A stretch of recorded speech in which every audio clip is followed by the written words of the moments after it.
Good afternoon, everyone, and welcome to today's presentation, Keeping Disaster Recovery a Priority During Difficult Economic Times. We're excited to bring you today's presentation, which is part of a larger series on the new world of work. Our goal is to bring you real-time commentary from some of the biggest B2B tech companies on key issues facing today's business leaders. So far, we've discussed how to safely plan for a return to the office with our friends in Ricoh, Canada. We've joined with Microsoft for a powerful presentation on improving security and teamwork while working remotely. DocuWare showed us how easy it can be to automate paper-based processes and deliver better results faster. And today, we are joined by our partners Dell EMC and VMware to demonstrate ways you can balance the need for proper data protection with the pressure to reduce expenses. These presentations are always available on demand on our website. Just select the Resources tab and click Webinars, and we have some great future presentations teed up on cybersecurity, cloud migration, and the role of voice in a modern office. My name is John Stewart. I'm the Vice President of IT Services Sales and Strategy for Ricoh USA. Joining me today is Guy Bartram, Director of Product Marketing for VMware's Cloud Provider Program, and Peter Mahoney, a Lead Engineer on Dell Data Protection Solutions Global Alliance America Division. Thank you both for joining us. Hey, no problem. Glad to be here. Thank you. So before we dive in, I just want to cover a quick couple of ground rules. We're presenting live to you today, so if you have questions at any point during the presentation, please submit them via the chat console. Only our presenters will see the questions, and I'm a firm believer that there's no such thing as a stupid question, so please don't hesitate to send one in. Depending on the flow and timing, we may answer some of these questions live, either via the chat or out loud to the whole audience at the end. Otherwise, we may save the questions until the end of the presentation. Another exciting thing is we'll be doing live polling throughout the presentation. This is a great opportunity to benchmark yourself and your company's DR activities with other organizations in attendance. When the time comes, you will see a question pop up on your screen. Select the best answer, and afterward you can watch as the rest of the results are submitted, displaying in a graph format on your screen. All submissions are anonymous, so we encourage you to participate. Just to show you how it works, we have our first question for you of the day. Are you paying attention? This is a real test of the audience right now. We've got a lot of people actually paying attention. This is great news. Oh, we've got a couple people that are refusing to pay attention. We'll catch up with you at the end. Hopefully the content today will make you pay attention. Great. So now that we can confirm most of you are paying attention and the polling features work, let's dive into today's presentation. Business continuity is certainly not a new concept. In general, people understand its importance, and for the most part, many businesses have some form of a plan in place. But until 2020, we haven't seen an event with such widespread reach that impacted both how and where we conduct business. It's redefined the business definition of a disaster and forced many businesses to rethink business continuity in a new way. This chart from IDC does a great job of illustrating the ongoing economic impact of the COVID-19 pandemic. At first, it was a crisis, and many business leaders had to figure out how to keep their doors open. As the economic slowdown extended beyond our initial expectations, business had to shift their thinking onto the bottom line, forcing leaders to optimize costs and innovate in new ways to generate revenue while meeting evolving customer needs and demands. This really underscored the importance of a digital transformation strategy across all industries. What IDC is demonstrating is that though the effective planning and use of technology, organizations can flatten the curve and begin to focus on returning to growth. But today we're going to focus on that cost optimization piece.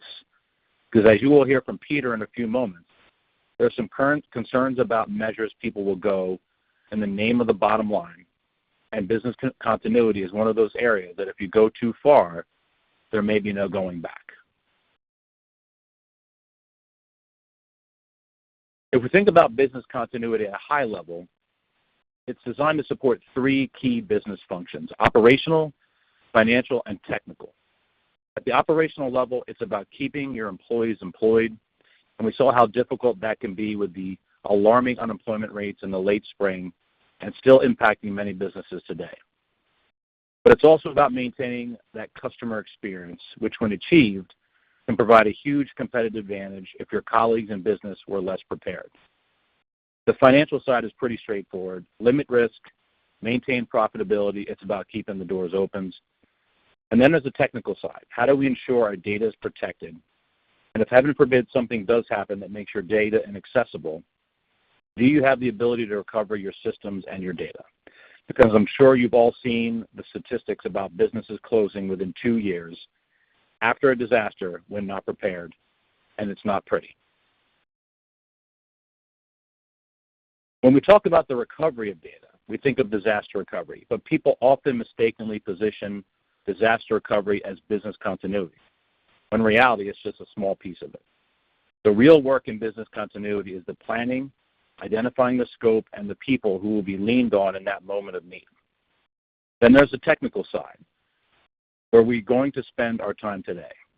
Because while the technical side can be challenging and many may feel an obstacle from a cost standpoint, there are new solutions and partners that are available to help optimize costs so you can protect the data you need while still meeting your bottom line goals.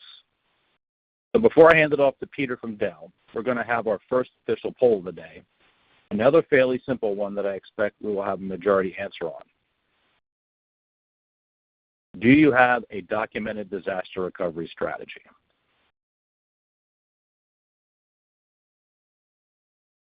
So yes, and it's up to date. Yes, but it needs to be updated. Does backup count?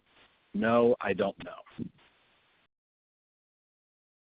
Great, we've got some quick answers and some quick results. Yeah, John, pretty mixed there. Well, it's good to see that a lot of people have at least said yes. Yep.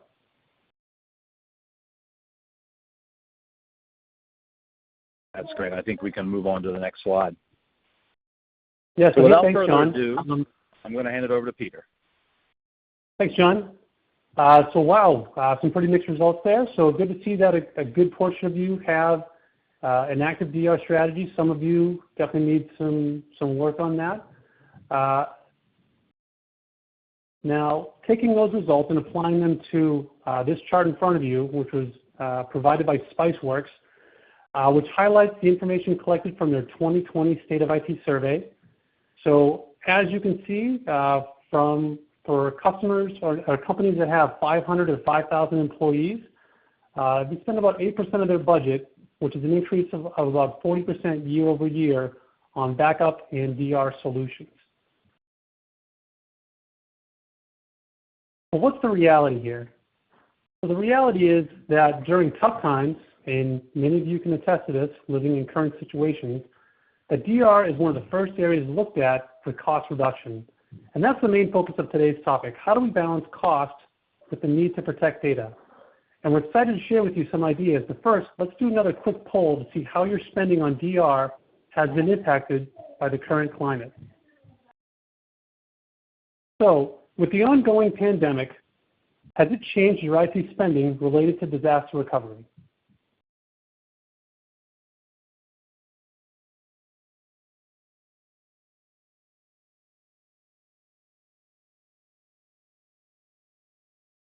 Interesting results. So some no change, some still have to create the DR plan to begin with.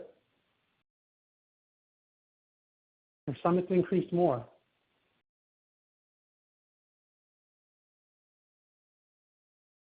So for a lot of you, the takeaway is, we definitely got to create a DR plan. For some of you, you've had an increase in overall spending because of the pandemic, and some of you decreased slightly. Thanks. We'll move on to the next slide. So, as John talked about earlier, the pandemic has brought a new type of disaster into our business playbook. Now, traditionally, when it comes to disaster recovery, Everyone pictures the large hurricanes, the tornadoes, the earthquakes, things of biblical proportions. And clearly Mother Nature is very successful at disrupting business operations. But if we actually look at the type of disasters compared by their frequency, what businesses really need to be prepared for are things like hardware failure, user error, and simple power outages. These common and somewhat forgettable disasters make up well over 80% of events facing businesses each year. Let's do another quick poll and try to validate some of this information. So in the last 12 months, what are the common disasters that you've experienced?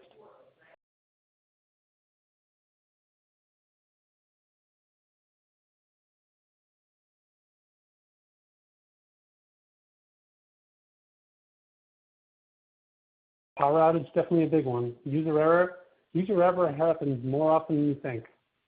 A lot of stories on public cloud with user error. Hardware failure, yep. The power outage right now seems to be the clear winner, with user error bringing up number 2. Okay, that's some great input there. Thank you.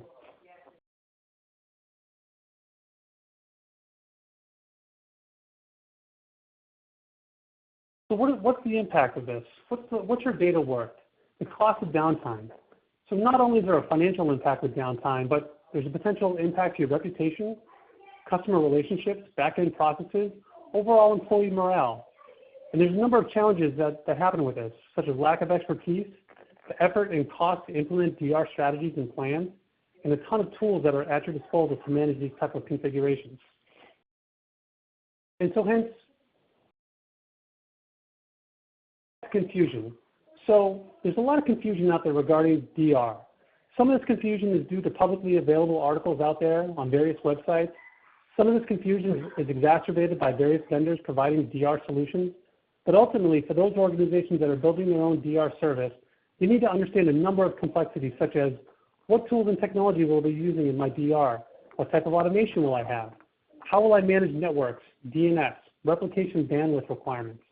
Do I have enough infrastructure in my DR location? Do I have too much infrastructure? What are my business SLAs? Do I have defined RTOs and RPOs, which are recovery time objectives and recovery point objectives? How often do I need to conduct testing to this objective? So in the end, DR is a complex component to configure. It's a simple concept, but it's mirrored in complexity some organizations struggle to overcome. Now, the benefit of a DR as a service from a trusted cloud provider is that these designs are done for you, and as an organization, you can scale and consume these services in a faster, more agile business model. So here to take me through some of those processes, I'm going to turn it over to Guy from VMware. Thanks, Peter. So as Peter explained, there's a lot of potential solutions in the area. And what I'm going to try and do in the next few slides is just really make it a bit simpler and decomplexify it to, less focus, I guess, on the technology, but more focus on the reality of it. And the reality of disaster recovery is not all workloads need to be covered by disaster recovery. There are various ways of looking at your estate today, and two kind of primary areas to look at are what is mission critical and what is business critical. And sometimes it's difficult to actually identify what is mission critical, and most people might decide that everything is mission critical. Mission critical, in fact, just affects your entire business. So think about a credit card processing company, for example. They go down, their business is out. It is essential that those systems are up and running 100% of the time. So they can't survive without even the shortest duration. Whereas business critical could be something like payroll. It affects a particular line of business or multiple lines of business. But if people have to wait a couple of days before they get paid because the payroll system was down, sure, there's going to be some grumpy people, but at the end of the day, the company is going to still run. And it's important to recognize this because when you start looking at how you want to construct your DR as a service workload characteristics and the technology requirements that are going to underpin that, Peter mentioned two important things, RPO and RTO. What you can see here with this graphic from 451 is that there are some different expectations for mission critical. Mission critical, we want recovery point objective to be as granular as possible. 1 minute would be an average. Sub 10 seconds is also very feasible with some products. And we want to get the recovery time, the time it takes to actually recover the workload and have the application up and running as quick as possible. So really here you're looking at synchronous replication. You're looking at technology that is going to be writing constantly, creating very large volumes of data and storage, but you're going to have a very granular capability to recover and recover quickly. When you're looking at business critical, those percentages change and you start looking more into the minute to an hour to 2 hours. And 15 minutes is pretty much your average RPO for a business critical workload. So for example, a SharePoint server or an email server. And here we can use something like asynchronous replication. So we're not going to use as much storage because we've got a granularity of 15 minutes. And we're not going to use so much traffic because we're not doing synchronous back and forth all the time. And then non-critical, personal files. Some of you said, does backup count at the beginning of the questions that we asked today? Yes, it does, totally. But backup will give you a very poor granularity in terms of the RPO is typically going to be longer than 24 hours. And as you can see there with the blue, recovery time and recovery point in high proportion are greater than 24 hours. So this is stuff that you can survive without for a couple of days. Now, some of the technology considerations, not everything should be considered mission critical, and not everything should be considered business critical or non-critical. What we see here is along the horizontal, the recovery time objective. So the faster the recovery time objective expectation, the more percentage of IT budget with the vertical line here, the vertical axis is showing that the faster the RTO, the more IT budget is going to be required. And this is because you're going to have much more complexity in terms of your networking, you're going to have much more complexity in terms of architecture, and you're going to consume, like I said before, a lot more storage. So you're looking at anything from balancing the majority of workloads, from a backup perspective. The orange line is indicating the volume of workloads to a very small amount of workloads being continuously available. And this is where the balance comes between understanding what should be business critical, what should be mission critical and have that continuous availability, and aligning your budget to that. So there are various solutions out there which will take care of all of these workload characteristics. From at the top level here, we're looking at continuous data replication, and this can be things like sub 10 second RPOs and RTOs of 5 minutes. This is going to really create continuous amounts of data, journal filing, and is going to be for your mission critical workloads. It's probably going to involve some complicated networking and some fast links, obviously, and it's going to chew through storage. On the bottom level, we have backup and recovery. This is typically snapshots. They take a point-in-time snapshot of data, and that data can then be farmed off and recoverable, but it's going to take hours or days in terms of the granularity rather than it being a very short granularity. And in the middle, the technology I deal with and VMware provides is cloud direct availability. And this is really meeting what I would consider the business critical workloads. The fastest we can go is a 5-minute RPO. That is what some people would consider mission critical, others would consider that business critical. It all depends on you, your company, and your workloads. And this is using scheduled block replication. Up to 24 restore points can be stored for up to 12 months, and they are cycled. So we can have 24 restore points in a day, in one restore point per hour. And obviously the 5-minute RPO is then just going to be building the delta on top of that restore point.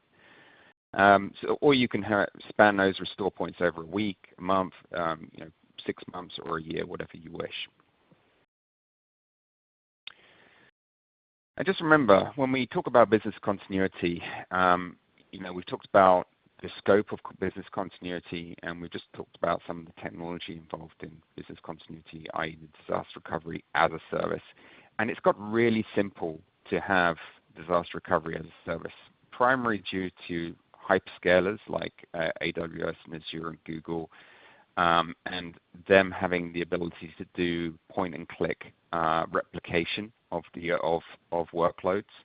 And that's become kind of the expectation. But remember, testing of disaster recovery is particularly important, and it's particularly important because you're only as good as your last test. So now we have another poll, and hopefully I'll get this right, but in using the system here. How often do you test your DR environment? Is it weekly, monthly, quarterly, annually? We don't test, or I don't know. And I'll show the results as this comes through. Okay, so quite a lot of unknowns there. Fortunately, quite a few we don't test as well. Annual testing. It's interesting to see, the granularity of testing being annual. That really kind of exposes you from a disaster recovery perspective. And probably that's because when you look at doing a business continuity test, if you're doing the whole thing, if you're doing the actual contacts, the actual, setting up the new site, the restoring of mission critical workloads and configuring the networking, the applications, and then doing some checks, that's quite a lot of work. And understandably, annually can be, a time period when you would do that. However, with disaster recovery as a service, you have the ability to test at least the technology and the workload and the application. So you're not necessarily going to pull in that whole business continuity plan, but you are going to be doing recovery tests of your workloads. And the aim here is to try and reduce that testing gap. As you all know, we all live in a world that is constantly changing. And in this world, particularly with digital transformation, workloads don't remain static. What is mission critical today can grow, and more workloads alongside that application may become mission critical or might have dependencies on the application or be feeders for the application, equally as important as the application itself. So changes to application and infrastructure configuration happens a lot. And that means your DR as a service solution needs to be updated regularly, and needs to be tested. And what you want to make sure is cutover tests from whatever technology solution you use, they shouldn't be production impacting. They shouldn't have to be resource intensive or time consuming. They should be self-service, and you should be able to test as many times as you can to reduce that testing gap. And remember, you're not just testing the workload starts.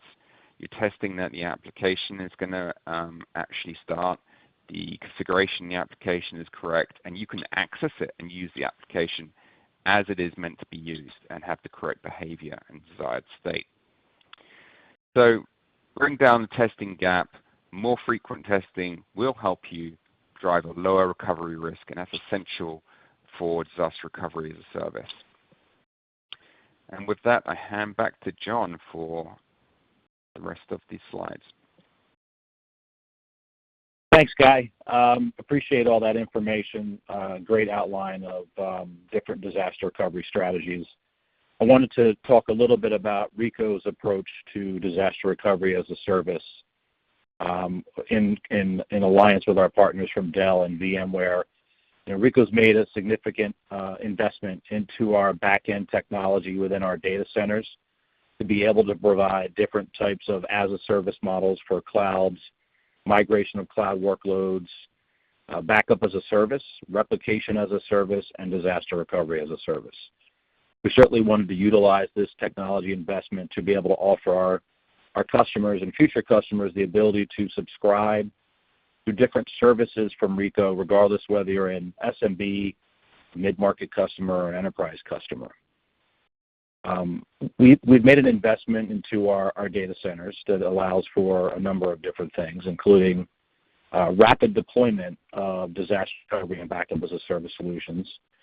With cloud replication and DR, organizations can replace traditional in-house disaster recovery solutions with updated functionality and flexible subscription terms that support their plans for data growth. Our approach to DR provides consistent delivery across a variety of technologies, and our cloud-based model helps us deploy the solution rapidly and ensure the tools stay up to date. All of our data centers are certified SSAE Type 2, SOC 1, 2, and 3, and we offer all customers US-based 24/7 support for our NOC and data center services.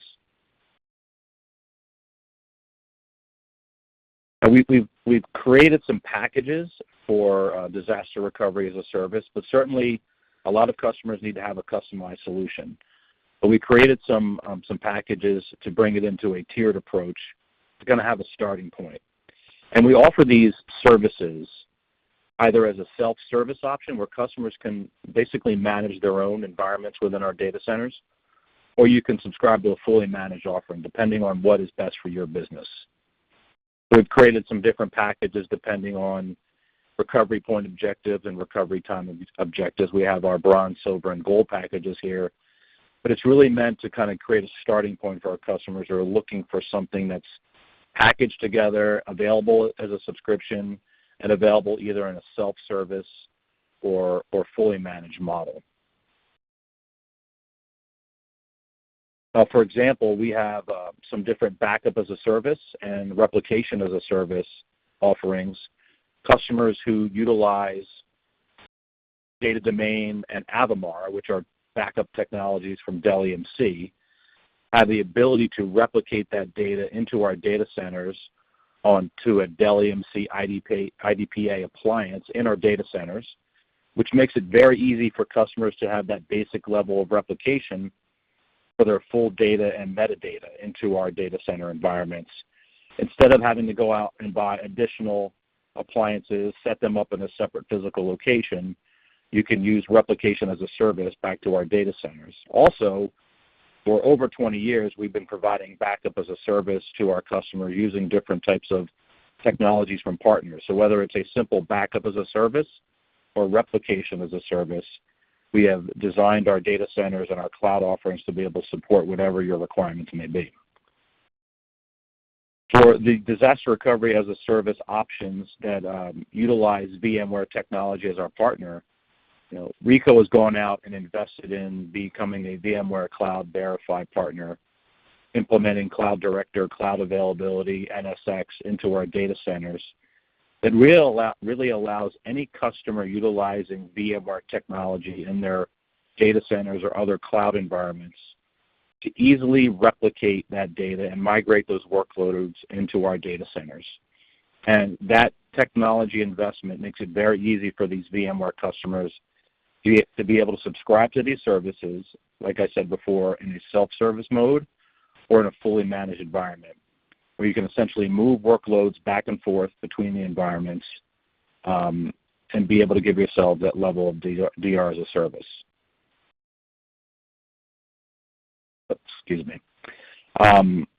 This allows you to set up and validate disaster recovery in minutes and not days. You can utilize your existing VMware investments and recover applications and data very fast, less than 5-minute RPOs. Zero capital investment. It's a full OpEx model. We provide all the security levels, including a standard SSL encryption built in, and it's secure from on-premises to the cloud and back. So really, regardless of the technology environment that you have, our services can scale and fit to meet whatever the needs are you have for disaster recovery, backup as a service, or replication as a service. So I wanted to move on to our question and answer period. I believe we got some questions into the chat that I'm going to pull up here since we have a few minutes. First question is, can you speak more to the difference between synchronous and asynchronous replication? Which is better? Guy, I think I'm going to hand that question over to you to answer. Yeah, sure. Thank you. So synchronous replication is, I think it's more a question of the right tool for the job. Synchronous replication will be basically journaling, and it will create, like I said before, a lot of storage. It will create a lot of network traffic, and probably have to have specialized links and quas, depending on where you're doing this replication from. However, it will give you extreme granularity. Asynchronous is more around multiple point-in-time instances. At least that's the way we work it in VMware. And so that really creates, it's not a snapshot, it is a point-in-time instance. It's kind of, people call them snapshots, they're not really snapshots.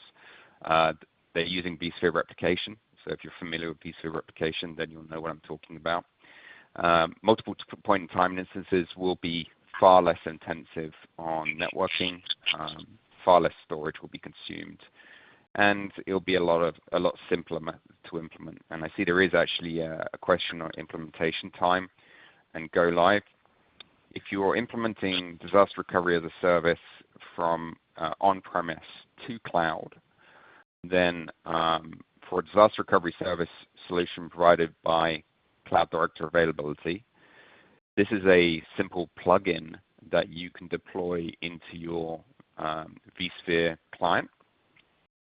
And with the connection information provided to you by your provider, you will be able to then deploy a replicator appliance, and configure through a UI, very simple. It's like three wizard screens. Provide the UI credentials, the SSL certificate for the encrypted communication, and then select the VMs you want to start replicating, and simply start replicating. There is options then to kind of migrate. If you wish to migrate to the provider, you can do cold and warm migrations as well from the same client. Now, the product is a synchronous product, i.e. you can operate it at source and at target.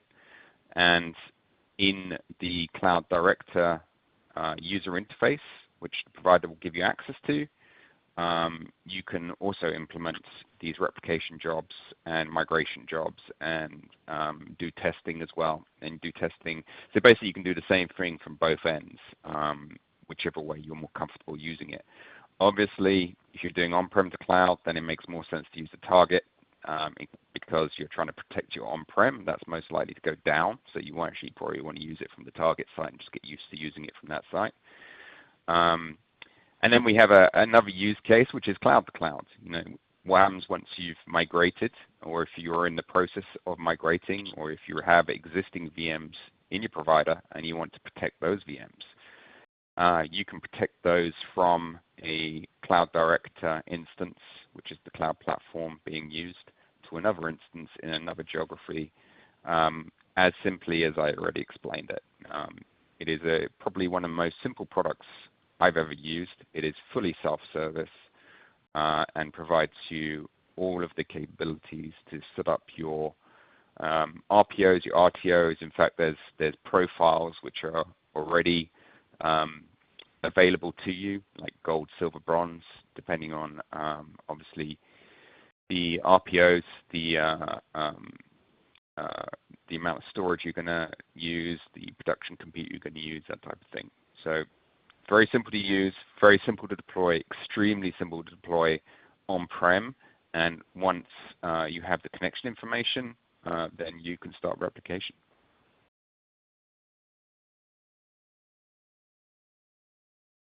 Great, thanks, Guy. I think we've got a couple more questions, and it looks like a lot of them are geared to you. What do you recommend for your DR testing frequency? So that really is up to you. What I would say is many providers limit DR because it's using DR testing because it's using production compute, and typically that's kind of a premium resource. However, what we have here is we have the ability for you to do self-service testing, and it's not limited.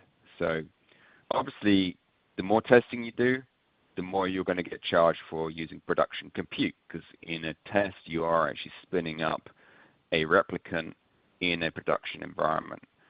Now, obviously, you're not going to be impacted by IP overlapping addresses and things like that because it's in its own isolated environment at that point.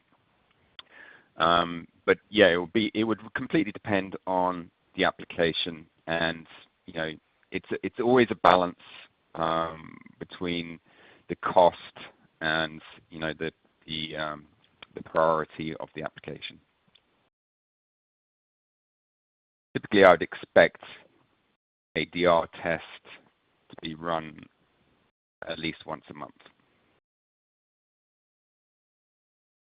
because they're, like I said, they're non-production impacting, really simple to do, and it takes about 15 minutes, whatever your RTO is, whatever the application is that you're starting. It depends, it will take as long as a VM takes to start.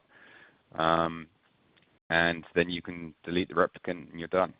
So it really should be something that is a part of the day-to-day operations. Gotcha. Okay. Can we talk a little bit about the inherent security built into the VMware technology stack? For example, I know that when we're providing DR as a service, any data, whether it's at rest or on the move, is fully encrypted, providing that higher level of security around the disaster recovery and replication as a service. But I was wondering if you might add any other details around the security that's built into the solution itself. Sure. So Cloud Director Availability is a product that works with Cloud Director, and Cloud Director is fundamentally a multi-tenanted service delivery solution for our cloud provider partners to use to deliver infrastructure services and application services to customers. And one of these services here is obviously Cloud Director Availability, which is delivering disaster recovery as a self-service option to customers directly. Now, Cloud Director, which is really what you're replicating into, has multi-tenancy built in from the ground up. So that means you're getting a what we call a virtual data center, which is a network isolated slice of resource. And we're using network isolation from NSX, NSXT or V, and you can uplift that. That comes as standard. Each virtual data center comes with its own edge firewall, which again, you as a customer have control of. You have control over which public IPs are used, which NATing is used, and you also have control of layer 4 and layer 7 distributed firewalls. So I think from a security perspective, if you're replicating a workload, like we've already said, the data is encrypted in transport. It can be encrypted at target end as well using storage encryption policies, which are exposed in Cloud Director, which are basically the vSphere storage encryption policies in underlying vSphere. And you can also then use layer 4 or layer 7 distributed firewalling, which is going to prevent any east-west traffic, malware from spreading, that type of thing, and really isolates those VMs. And if you can imagine putting a firewall wrapper around each VM, so you're bringing the security closer to the VM rather than just placing your north-south security at a gateway edge firewall. That's kind of what we provide out of the box. Obviously, all of the VMware stack is certified and pen tests are run before it obviously goes into GA and gets pushed out to customers and to providers. And then, of course, it's then the other kind of add-ons that can be provided by the service provider to complement that suite. Thanks, Guy. Peter, can you talk a little bit about when doing replication as a service with the Dell IDPA technology, how security is managed with the data that's moving back and forth? Yeah, no problem. So the reality is for many customers, DR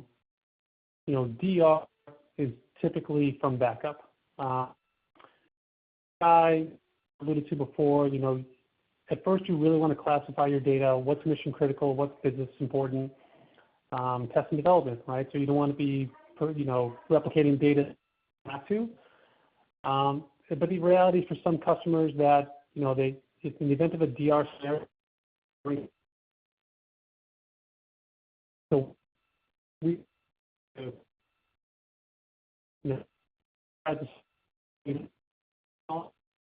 Hey, Peter, I think you're breaking up a little bit. Oh, sorry. Hopefully that's better.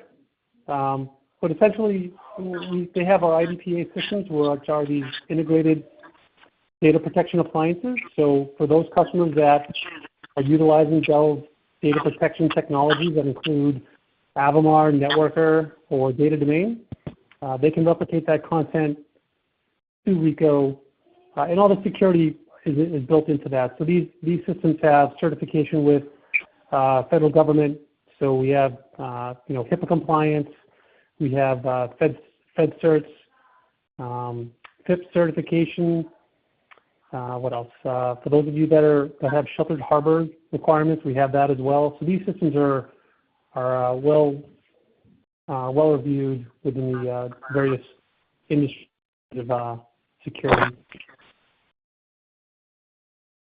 Great, thank you, Peter. And the question was asked about our certifications. I mean, we're SSA 18 certified, SOC 1, 2, and 3, PCI and HIPAA ready. We're almost complete with our high trust certification. And a lot of our customers who are hosted in our cloud and data centers are already PC compliant. So hopefully that answers the question about certifications. And I think we've about come up to our limit on time. If there were any unanswered questions, we'll certainly add them in, or get answers out to people who may have asked them. But we certainly appreciate your attendance here on our webinar today, and hope you all have a great day.